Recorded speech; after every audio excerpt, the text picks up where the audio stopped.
नमस्कार बच्चों। आज हम पढ़ेंगे पुण्य जागरण और ये आपके जो प्रथम वर्ष इतिहास में दो पेपर चलते हैं। पहला है प्राचीन भारतीय इतिहास के स्रोत और दूसरा है पाश्चात्य विश्व इतिहास की रूपरेखा और उसमें है पुण्य जागरण। पुण्य जागरण जैसा कि शब्दों के नाम से स्पष्ट है कि फिर से जागना।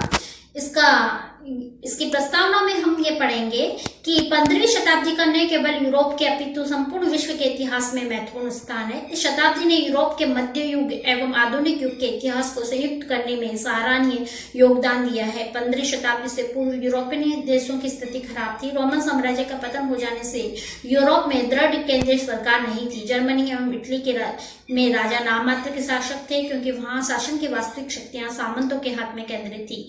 यद्यपि यूरोप के कई देशों में सामंतों का पतन हो चुका था, फिर भी कृषक वर्ग का शोषण जारी था। उस समय सामंत आपस में तथा राजा से युद्ध करते थे। धर्म मनुष्य के स्वतंत्र चिंतन के मार्ग में बाधक था। उस समय विद्वान अपनी रचनाएं लैटिन भाषा में रचित थे, जो जनसाधारण में समझ में नहीं आती थी। धार्मिक विचारों के कारण कला एवं साहित्य के क्षेत्र में उदासीनता छाई हुई थी। ऐसे समय में नई वैज्ञानिक खोज करने का मतलब था मानव समाज को अपना शत्रु बना देना। 15वीं शताब्दी में एक महत्वपूर्ण घटना घटी, जिसने मध्य युग में प्रचलित अंधविश्वासों को दूर कर दिया एवं नई खोज हुई। इस महत्वपूर्ण घटना को इतिहासकारों ने पुण्य जागरण का नाम दिया है। अब हम पढ़ते हैं कि पुण्य जागरण का अर्थ क्या है। इसकी विभिन्न इतिहासकारों ने अपनी दृष्टि से जो है व्याख्या की है। तो पुण्य जागरण का अर्थ है 13वीं शताब्दी के उत्तरार्ध से 17वीं शताब्दी तक यूरोप ने संस्कृति के क्षेत्र में आश्चर्यजनक उन्नति की। उसे अंग्रेजी भाषा में रेनेसां, जिसे ब्रैकेट में पुण्य जागरण कहते हैं, यह फ्रेंच भाषा का शब्द है जिसका अर्थ है नूतन जन्म अथवा पुण्य जन्म। तो बच्चों, इसको आपको नोट करने का है कि पुण्य जागरण है उसको अंग्रेजी भाषा में क्या कहा गया है, रेनेसां। और ये किसका शब्द है, कौन सी भाषा का है, तो ये फ्रेंच भाषा का है। और इसका शाब्दिक अर्थ क्या है, नूतन जन्म अथवा पुण्य जन्म। परंतु व्यवहारिक दृष्टिकोण से मनुष्य की बौद्धिक चेतना और स्वतंत्र चिंतन शक्ति के पुण्य जन्म को पुण्य जागरण कह सकते हैं। तो ये आपको यहाँ पर एक लाइन में समझ में आना चाहिए कि पुण्य जागरण क्या है। पुण्य जागरण वो नहीं है कि हम सोए और जाग के उठ गए। पुण्य जागरण का जो अर्थ है वो है मनुष्य की बौद्धिक चेतना, मनुष्य का स्वतंत्र चिंतन, मनुष्य का बौद्धिक चिंतन, वो कहलाया, क्या कहलाया, पुण्य जागरण। जैसा कि मैंने इसके आपको प्रस्तावना में बताया कि यूरोप का जो पहले का जो था वो जीवन अंधकार में था। उस समय स्वतंत्र चिंतन नहीं था, धार्मिकता थी, लेकिन क्या थी, धार्मिकता, अंधी धार्मिकता थी। और जो विद्वानों ने जो रचनाएं रची वो किसमें थी, लैटिन भाषा में, और जनसाधारण की भाषा नहीं थी। तो जनसाधारण जब पढ़ेगा ही नहीं उस चीज को, तो वह किस प्रकार अपना स्वतंत्र चिंतन कर पाएगा। इसके कारण यहाँ पर ये बताया गया है कि पुण्य जागरण किससे कहा गया है। रोमन साम्राज्य के समय में यूरोप ने सांस्कृतिक क्षेत्र में अभूतपूर्व प्रगति की, परंतु रोमन साम्राज्य के पतन के साथ साथ यूरोपवासी प्राचीन यूनानी एवं रोमन ज्ञान को भूल गए। परिणाम स्वरूप संस्कृति के विकास का मार्ग अवरुद्ध हो गया। इस समय मनुष्य स्वतंत्र रूप से चिंतन नहीं कर सकता था। सामंतों की शिक्षा क्षेत्र में रुचि न होने के कारण बहुत से विद्यालय बंद हो चुके थे। फलस्वरूप शिक्षा का विकास रुक गया। उस समय चर्च तथा धर्म का मानव समाज पर इतना अधिक प्रभाव था कि मनुष्य स्वतंत्र रूप से चिंतन भी नहीं कर सकता। धर्म शास्त्रों में जो कुछ सच्चा झूठा लिखा गया अथवा धर्माधिकारी जो कहते थे उसे जनता पूर्ण सत्य समझकर स्वीकार कर लेती थी। विरोध करने वालों को मृत्यु दंड दिया जाता था। उस समय जनता के पास इतना समय नहीं था कि वे प्राचीन प्रचलित परंपराओं के विरुद्ध कुछ सोच सके। इस प्रकार प्राचीन काल में बौद्धिक दृष्टि से जागृत मानव अब एक गहन निद्रा में सो गया था। मध्य युग के उत्तरार्ध में स्थिति में परिवर्तन आया। अब यूरोपियों ने स्वतंत्र रूप से चिंतन करना शुरू कर दिया और जनजीवन के संबंध में एक नई विचारधारा को अपनाया। इसका प्रभाव संपूर्ण मानव समाज पर पड़ा। इसके कारण शिक्षा के क्षेत्र में उन्नति हुई। अब विद्वानों ने लैटिन भाषा के स्थान पर बोलचाल की भाषा में पुस्तकें लिखी ताकि जनसाधारण भी उन्हें आसानी से समझ सके। लोग प्रचलित विश्वासों और प्रथाओं को तर्क की कसौटी पर कसने लगे, जिसके कारण उस समय प्रचलित विश्वासों और प्रथाओं को तर्क की कसौटी, जिसके कारण उस समय प्रचलित अंधविश्वासों के प्रति अश्रद्धा उत्पन्न हुई। जीवन के बारे में भी लोगों के दृष्टिकोण में परिवर्तन आया और उन्होंने तत्कालीन शिक्षण संस्थाओं को चुनौती देना आरंभ किया। धार्मिक बंधनों से मुक्त होकर कलाकार स्वतंत्र रूप से कला का विकास करने लगे। साहित्यकारों ने अपनी रचनाओं में सुंदर शैली का प्रयोग किया तथा प्राचीन साहित्य का नवीन रूप जनता के समक्ष रखा। वैज्ञानिकों ने नई नई खोज की। इस प्रकार प्राचीन संस्कृति को अवलोकित कर उससे वर्तमान में मिला दिया। प्राचीन संस्कृति की प्रगति को परिवर्तन ही पुनः जागरण या बौद्धिक चेतना कहलाया। इतिहासकारों ने पुनः जागरण की विभिन्न परिभाषाएं दी है। तो मेरे को लगता है कि आपको इसमें समझना चाहिए या समझ में आया होगा कि पुनः जागरण क्या है। जब यूरोप के जो जीवन जो अंधकार में था उस समय धर्माधिकारियों का बोला वाला था। जो धर्माधिकारी ने कह दिया वो ही सत्य है। उन्होंने इसको नहीं जाना कि सत्य क्या है। क्यों? क्योंकि उस समय व्यक्ति का इतना स्वतंत्र चिंतन नहीं हुआ था। तो हम यहाँ पर पढ़ते हैं कि विभिन्न इतिहासकारों की दृष्टि में पुनः जागरण क्या है। तो पंडित जवाहरलाल नेहरू ने पुनः जागरण का अर्थ विद्या का पुनर्जन्म तथा कला, विज्ञान, साहित्य और यूरोपीय देशों की भाषा का विकास कहा है। इतिहासकार स्वेन के अनुसार मध्य युग के अंत में होने वाले समस्त बौद्धिक विकास को सामूहिक रूप से पुनः जागरण कहते हैं। प्रोफेसर स्वेन के अनुसार बौद्धिक परिवर्तन ही पुनः जागरण है। स्वेन के अनुसार पुनः जागरण एक संयुक्त अभिव्यक्ति है जिसका प्रयोग मध्यकाल के अंत में और आधुनिक युग के आरंभ के समय दृष्टिगोचर सभी बौद्धिक परिवर्तनों के लिए किया गया था। डेविस ने लिखा है, पुनः जागरण शब्द मानव के स्वातंत्र प्रिय साहसी विचारों को जो मध्य युग में धर्माधिकारियों द्वारा जकड़े हुए बंदी बना दिए गए थे व्यक्त करता है।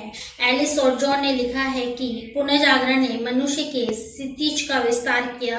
यूरोप में पुनः जागरण युग मध्य युग और आधुनिक युग के बीच पुल की तरह है।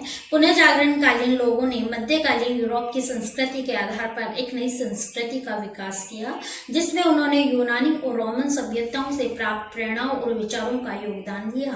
फ्लैट वेजिन डॉर्मेंट के अनुसार पुनः जागरण ने मनुष्य में उसकी उपलब्धियों में और उसके संसार में रुचि को पुनः जीवित किया। संक्षेप में पुनः जागरण की परिभाषा इस प्रकार दी जा सकती है कि मध्य युग के अंत में और आधुनिक युग के प्रारंभ के समय अनेक सांस्कृतिक व बौद्धिक परिवर्तन हुए जिसके कारण व्यक्ति मध्य युगीन अंधविश्वासों, रूढ़ियों तथा चर्च एवं धर्मशास्त्रों के बंधन से मुक्त होकर स्वतंत्र रूप से चिंतन करने लगे और अपने व्यक्तित्व का विकास करने लगे। इतना ही नहीं, उस समय प्राचीन रोम एवं यूनानी संस्कृति को आधार बनाकर एक नई संस्कृति के निर्माण का प्रयास किया गया था। इसका आधार परलोकवाद एवं धर्मवाद न होकर मानववाद की भावना थी। इस प्रगति या परिवर्तन को ही पुनः जागरण कहा जाता है। तो मैंने इसमें बताया आपको कि पुनः जागरण क्या था, पुनः जागरण की क्या प्रस्तावना थी या पुनः जागरण किसे कहा गया और विभिन्न इतिहासकारों की दृष्टि में पुनः जागरण क्या है।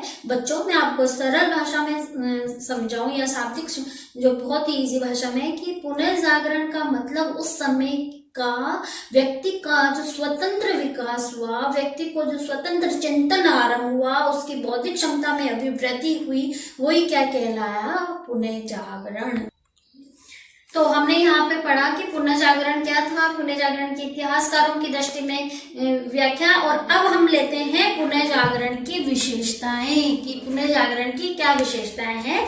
तो पहले जो विशेषताएं हैं, जो इसकी प्रस्तावना है, वही इसकी विशेषताएं आएगी कि स्वतंत्र चिंतन को प्रोत्साहन। पुनः जागरण ने स्वतंत्र चिंतन की विचारधारा को प्रोत्साहन दिया।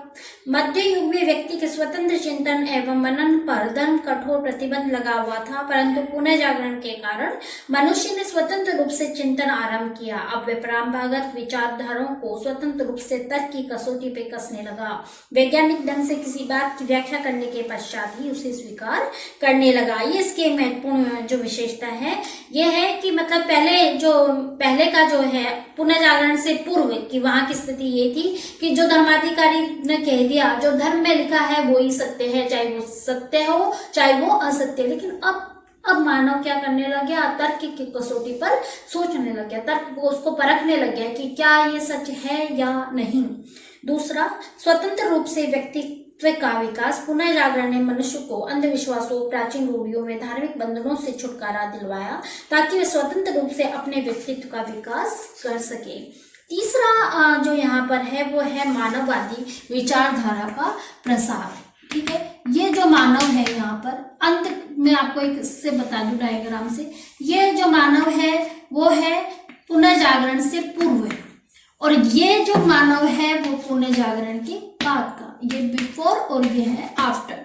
इसमें जो डिफरेंस है वो है कि यहाँ का मानव जो है वो लिप्त है किसमें, धर्म में।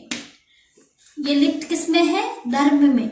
ये धर्माधिकारियों ने जो कह दिया, जो धर्म में लिखा हुआ है वो ही सत्य है। लेकिन जब पुनर्जागरण हुआ, जब व्यक्ति का व्यक्तित्व विकास हुआ, जब उसके मन स्वतंत्र चिंतन का आरंभ हुआ, तो यहाँ पर जो स्थिति आई वो ये निकल के आई कि मनुष्य अब अपने बारे में सोचने लगा, वो तर्क और कसौटी पर तर्क करने लग गया। पुनर्जागरण की जो विशेषता है वो मानववादी विचारधारा है, जैसा कि नाम से स्पष्ट है, मानव के बारे में सोचना। मध्य युग में चर्च इस बात पर बल दे रहा था कि इस दुनिया में जन्म लेना ही घोर पाप है, अतः मनुष्य को इस जीवन का आनंद लेने के स्थान पर परलोक को सुधारना चाहिए। इसके लिए आवश्यक है कि वे तपस्या तथा निवृत्ति मार्ग द्वारा मुक्ति प्राप्त करने के लिए प्रयास करें। इसके विपरीत पुनर्जागरण ने मनुष्य को इस जीवन का पूरा आनंद उठाने को कहा, मनुष्य जीवन को सार्थक बनाने का संदेश दिया, धर्म और मोक्ष के स्थान पर संपूर्ण मानव समाज के उद्धार के लिए कहा। इस प्रकार पुनर्जागरण ने परलौकिक कल्पना के स्थान पर मनुष्य का ध्यान यथार्थवादी समस्या की ओर आकर्षित किया। बच्चों में आपको ये बता दूं कि आपके प्रश्न पत्र में कई बार जो 10 नंबर का प्रश्न आता है उसमें ये आता है कि मानववादी विचारधारा क्या है, पुनर्जागरण की जो मानववादी विचारधारा को स्पष्ट कीजिए। तो इसमें यही आएगा कि मानववादी विचारधारा वो है जो मनुष्य के बारे में सोचती है, जो मनुष्य के व्यक्तित्व का विकास करती है, जो मनुष्य की तर्क और बौद्धिक क्षमता का विकास करती है। वो नहीं है जो इसमें पहले ये बताया गया है कि हमें इस जीवन को नहीं सुधारना है, हमें किसको सुधारना है, परलौकिक जीवन को सुधारना है, जिसको हमने देखा ही नहीं उसको हमको सुधारना, और जिसमें हम जी रहे हैं उसको सुधारना नहीं है। ये पुनर्जागरण से पूर्व की स्थिति। पुनर्जागरण के बाद में ये कहा गया कि इस दुनिया में हमने जन्म लिया है तो पहले सबसे पहला है कि समाज का उद्धार करें, हम हमारा उद्धार करें, इस जीवन को हम संपूर्ण रूप से आनंदित व्यतीत करें। ये क्या विचारधारा क्या कहलाई, मानववादी विचारधारा। जो चौथी इसकी विशेषता है वो है देशी भाषाओं का प्रयोग। पुनर्जागरण ने देशी भाषाओं के विकास में बहुत ही महत्वपूर्ण योगदान दिया। अब तक केवल यूनानी तथा लैटिन भाषाओं में लिखे गए ग्रंथों को महत्वपूर्ण समझा जाता था। पुनर्जागरण के कारण विद्वानों ने बोलचाल की भाषा में पुस्तक लिखी ताकि जनसाधारण उन्हें पढ़कर अपने व्यक्तित्व का विकास करे। इस प्रकार पुनर्जागरण ने लोगों की बोलचाल की भाषाओं को गरिमा एवं सम्मान दिया। पुनर्जागरण के कारण चित्रकला के क्षेत्र में असाधारण विकास हुआ। पहले चित्र कल्पना प्रधान होते थे, अब चित्रों में उनका स्थान किसने ले लिया, यथार्थपूर्ण चित्रों ने ले लिया। इसके अतिरिक्त उनमें वास्तविक सौंदर्य को भी स्पष्ट रूप से दिखाया जाने लगा। वैज्ञानिक विचारधारा का विकास। पुनर्जागरण के कारण वैज्ञानिक विचारधारा का भी विकास हुआ। इससे वैज्ञानिक भावना ने मध्ययुगीन अंधविश्वासों और मिथ्या विश्वासों को अस्वीकार कर दिया। तो इसकी जो है वो है ये विशेषताएं यहाँ पर थी। इसको आप मैं ये बता दूं कि आप इसको एक सर्किल से भी समझा सकते हैं कि पुनर्जागरण की किस प्रकार से विशेषताएं रही है। तो मैं आपको एक सर्किल बनाती हूँ यहाँ पर। तो इस सर्किल ये बना दिया मैंने, और इसकी विशेषताओं को हम सर्किल से, यानी आप चाहें तो जैसे पहली विशेषता है स्वतंत्र चिंतन को प्रोत्साहन देना, तो आप इसमें से एक शब्द निकाल सकते हैं जैसे कि स्वतंत्रता, और इसको मैंने बच्चे इंग्लिश में बहुत जल्दी याद करते लेते हैं तो उसको मैंने शब्द दे दिया फ्रीडम। फ्रीडम से आपको याद आ जाएगी स्वतंत्रता। दूसरा जो इसकी विशेषता है वो है कि स्वतंत्र रूप से व्यक्तित्व का विकास। व्यक्तित्व का विकास के लिए मैंने यहाँ पर दे दिया पी, यानी पर्सनैलिटी, तो इससे आपको बहुत जल्दी याद हो जाएगा। तीसरा है इसकी विशेषता वो है मानववादी विचारधारा का प्रसार। तो मानववादी के लिए मैंने जो शब्द दे दिया वो है एम। ठीक है, ये आप अपने हिसाब से कोई सा भी शब्द दे सकते हो जिससे आप बहुत सरल भाषा में आपको याद हो जाए। देसी भाषाओं का प्रयोग यहाँ, तो मैंने इसको लैंग्वेज शब्द दे दिया, भाषाओं का प्रयोग में लैंग्वेज। फिर पांचवा है चित्रकला के क्षेत्र में विकास, तो मैंने यहाँ पर तो मैं इसको डायग्राम दे देती हूँ कि चित्रकला के क्षेत्र में विकास, और 6 है, जो 6 है वो है वैज्ञानिक विचारधारा का विकास। तो या तो आप वी दे दीजिए या आप फिर साइंस का एस दे दीजिए, कोई भी आप जो आपको इजी वे में याद हो जाए उसको आप बहुत सरल में इसको डायग्राम के माध्यम से भी आप समझा सकते हैं, ताकि एग्जामिनर को अच्छा प्रभाव पड़े आपका। और इसका सूत्र के माध्यम से आप इसको बना सकते हैं। एफ यानी फ्रीडम, पी यानी पर्सनैलिटी, एम यानी मानववादी विचारधारा, एल यानी लैंग्वेज, डी जो है वो डायग्राम यानी चित्रकला का विकास, और एस यानी साइंस का ले लिया यानी वैज्ञानिक विचारधारा का विकास। एफ PMLDS, इस चीज को आप इस सूत्र के माध्यम से भी समझा सकते हैं। तो बच्चों में ये बहुत संक्षिप्त में आपको समझाया है कि पुण्य जागरण का अर्थ क्या था, पुण्य जागरण की जो वैज्ञानिक विचारधारा वैज्ञानिक दृष्टि से, या पुण्य जागरण की इतिहासकारों की क्या व्याख्या रही, पुण्य जागरण की विशेषताएं क्या रही। मुझे पूर्ण आशा है कि आपको उसमें समझ में आया होगा। धन्यवाद।